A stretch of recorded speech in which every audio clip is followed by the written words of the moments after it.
Hello friends, कैसे हो सब। आई होप आपकी सीए फाउंडेशन की तैयारी बहुत अच्छी चल रही है। आज हम क्लास बिल्कुल नए टॉपिक के साथ स्टार्ट करने वाले हैं। पहला ही कॉन्सेप्ट है आपका रेशो प्रपोर्शन। आज हमने सिर्फ रेशो को कवर किया है आज की क्लास में। तो रेशो होता क्या है, सबसे पहले हमें यह पता होना चाहिए कि रेशो होता क्या है। तो रेशो की डेफिनेशन अगर हम बोलेंगे तो ratio is the comparison of two quantities और मोर। ज़्यादा भी हो सकती हैं लेकिन बेसिक शुरुआत हम टू से करते हैं। Ratio is the comparison of two और more quantities having same unit. देखो, सेम यूनिट होना बहुत ज़रूरी है क्योंकि सिर्फ रेशो तो हम 6, 7, 8 सारी क्लासेस में करके आए हैं। आपके जो सिलेबस में एडिशनल चीज़ें हैं वो हम सीखेंगे। फिलहाल हम बेसिक को रिवाइज करते हैं। जैसे हमने बोला कि ratio is the comparison of the size of the two और more quantities of the same kind. यहाँ पर देखो, सेम काइंड सेम यूनिट बहुत इंपॉर्टेंट है। सपोज मेरे पास आज 5,000 रुपये है। सपोज मेरे पास 5,000 रुपये है और आपके या किसी और के पास मान लीजिए 5,000 पैसे हैं। 5,000 पैसे हैं, तो क्या हम इन दोनों को कंपेयर कर सकते हैं? दोनों ही 5,000 हैं। आपके पास भी 5,000 रुपये है और मेरे पास भी 5,000 है, लेकिन पर पैसे हैं। तो क्योंकि ये रुपए हैं और ये पैसे हैं, इनकी जो यूनिट है वो सेम नहीं है, तो हम इनको कंपेयर नहीं कर सकते। They can not be written as ratio until unless we can change this unit to this or this unit to that. That means कि आपकी यूनिट्स जो हैं कंपेयर करने के लिए, चाहे आप दो क्वांटिटीज कंपेयर कर रहे हैं, चाहे 3 या ज़्यादा कंपेयर कर रहे हैं, आपकी यूनिट्स सेम होनी चाहिए। ठीक है, अब ये चीज़ हम पढ़ के आए हैं, इसीलिए आगे की टर्म्स देख लेते हैं फास्ट। सबसे पहले रेशो की डेफिनेशन लिखी हुई है। Ratio is the comparison of the size of two और more quantities having same kind by division. ये हमने बता दिया कि यूनिट्स सेम होनी चाहिए। नेक्स्ट जो टाइप आता है वो आता है इनवर्स रेशो। क्या होता है इनवर्स रेशो? दो क्वांटिटीज को जब हम कंपेयर करते हैं और उसका इनवर्स रेशो निकालेंगे, अगर हम उन दोनों को मल्टीप्लाई करें तो वी मस्ट हैव 1। देखिए, 1 ratio is the inverse of another if their product is 1। कैसे? देखें, ए रेशो बी, आप इसको ऐसे भी लिख सकते हैं, है ना। Ratio can be written as fractional form A ratio B, और इसका इनवर्स रेशो होता है बी बाय ए। तो अगर आप इनका प्रोडक्ट निकालेंगे तो वो 1 आएगा। That means A by B का inverse ratio B by A. अब कैसे पता चलेगा क्या होता है? तो यहाँ पर ध्यान से देखें, मैंने 2 टर्म्स लिख रखी हैं, एंटीसीडेंट और कॉन्सिक्वेंट। ठीक है, रेशो की, किसी भी रेशो की, जैसे मैंने ए रेशो बी लिख रखा है, तो एंटीसीडेंट क्या होगा? फर्स्ट टर्म को हम बोलते हैं एंटीसीडेंट और सेकंड टर्म को हम बोलते हैं कॉन्सिक्वेंट। तो इनवर्स रेशो में ये आपस में इंटरचेंज हो जाती है। सपोज इसका एग्जांपल लेते हैं 3:4। ओके, इसका इनवर्स रेशो क्या आएगा? इसका इनवर्स रेशो आएगा 4/3। ठीक है, एक और चीज यहाँ पर कि रेशो जो है that is always represent in simplest form.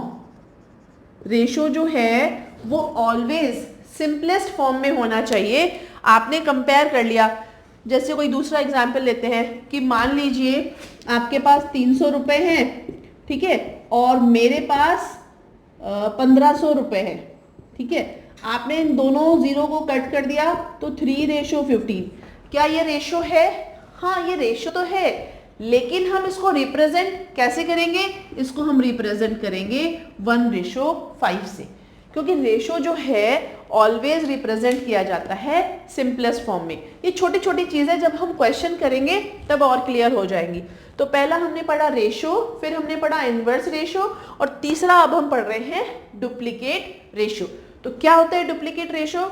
जो भी रेशो दे रखा है उसकी एंटीसीडेंट और कॉन्सिक्वेंट दोनों टर्म्स का स्क्वायर कर देते हैं। देखिए, a ratio compounded to itself is called the duplicate ratio. जैसे ए रेशो बी का डुप्लीकेट रेशो क्या होगा? a² b²। इसको एक एग्जाम्पल से देखें सपोज हमें निकालना है 5:7 का डुप्लीकेट रेशो निकालना है। ओके, डुप्लीकेट रेशो निकालने के लिए क्या हो जाएगा इसका, 5 5 25, 7 7 49। ये क्या हो गया, डुप्लीकेट रेशो। ऐसे ही ट्रिप्लीकेट में क्यूब होता है। सपोज हमें निकालना है 2:3 का ट्रिप्लीकेट, तो ट्रिप्लीकेट करने के लिए क्या करना पड़ेगा, इनका क्यूब करना पड़ेगा और वो आएगा 8:27। 2 का क्यूब 8 और 3 का क्यूब 27। ऐसे ही नेक्स्ट है हमारा सब डुप्लीकेट रेशो। सब डुप्लीकेट रेशो क्या होता है कि जो भी गिवन रेशो है उसका हमें रूट निकालना होता है। जैसे A:B दे रखा है और इसका सब डुप्लीकेट रेशो होगा √A:√B। इसको हम इस टू भी बोलते हैं, है ना। ये तो आई होप क्लियर है। अब जैसे मुझे दे रखा है 16 और 25। ओके, 16 और 25 मुझे ये दे रखा है। अब अगर मैं इसका √16:√25 करती हूँ, और क्योंकि ये और सिंप्लीफाई हो सकता है तो इसका सब डुप्लीकेट रेशो जो होगा वो होगा 4:5। अब इसी चीज को आगे कंटिन्यू करते हुए उन्होंने बोला है कमेंसरेबल और इनकमेंसरेबल रेशोज क्या होते हैं।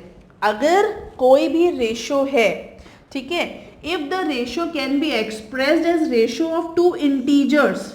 देखें ध्यान से, अगर कोई रेशो है और उसको हम इंटीजर्स के फॉर्म में रिप्रेजेंट कर सकते हैं तो those are known as commensurable ratios, और अगर नहीं कर सकते हैं तो वो इनकमेंसरेबल रेशो।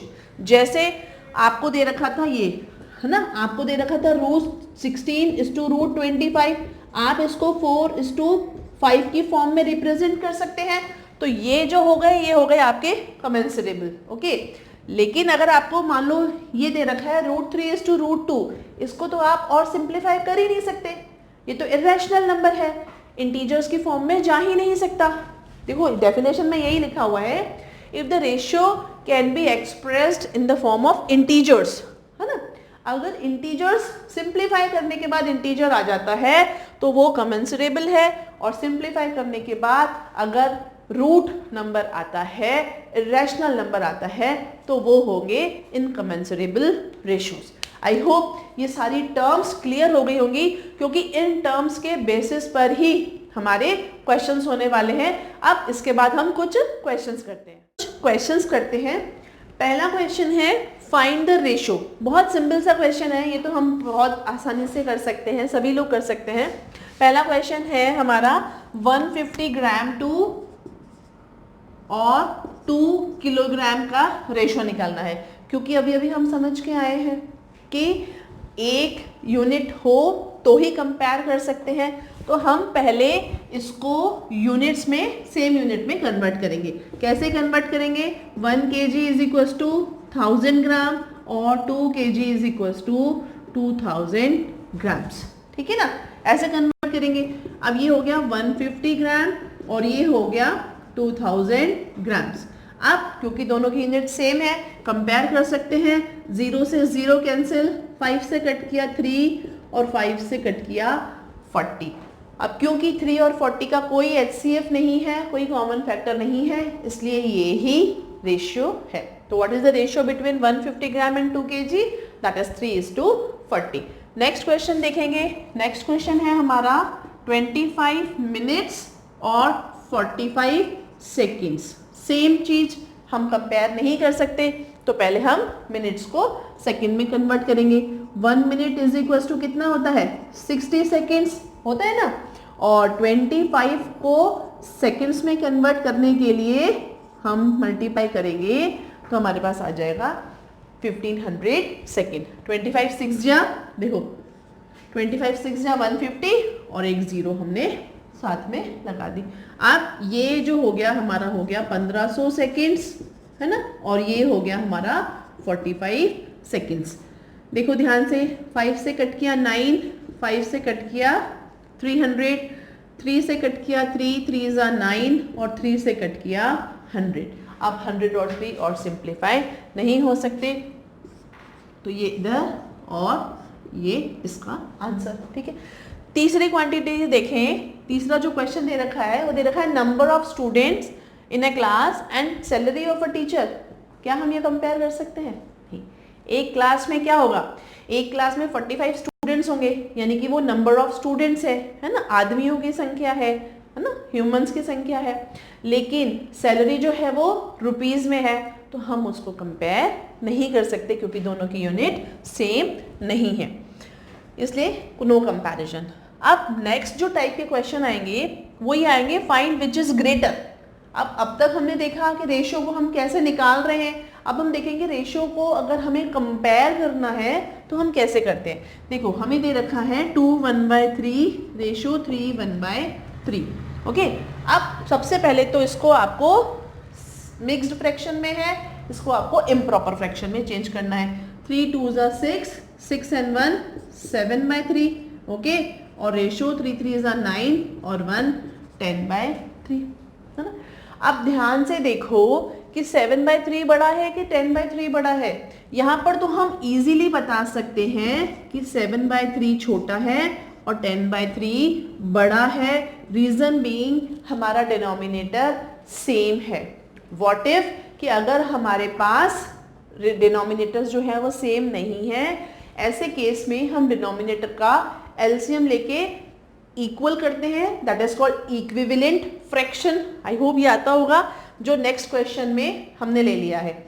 सारे एग्जाम्पल लेने की कोशिश करी है और क्वेश्चंस जो दे रखे हैं आपकी बुकलेट में, मॉड्यूल्स में, वो हम नेक्स्ट वीडियो में सॉल्व करेंगे। फिलहाल हमने कुछ एग्जाम्पल्स लिए हैं। ठीक है, अब नेक्स्ट जो क्वेश्चन है वो है 1/3, 1/8 और 1/6 को आइदर आपसे पूछा जा सकता है सिंप्लीफाई करो, ठीक है, और आपसे बोला जा सकता है असेंडिंग या डिसेंडिंग ऑर्डर में कन्वर्ट करो।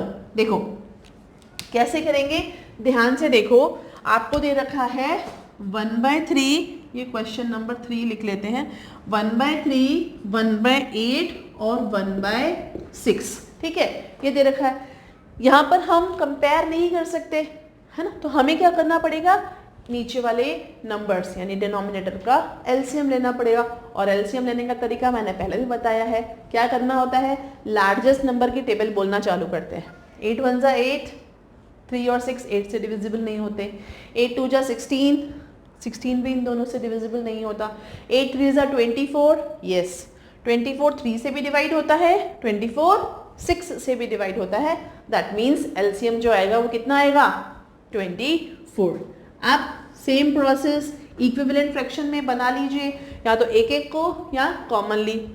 3 को 8 से डिवाइड किया 8, और 8 को 1 से मल्टीप्लाई किया 8।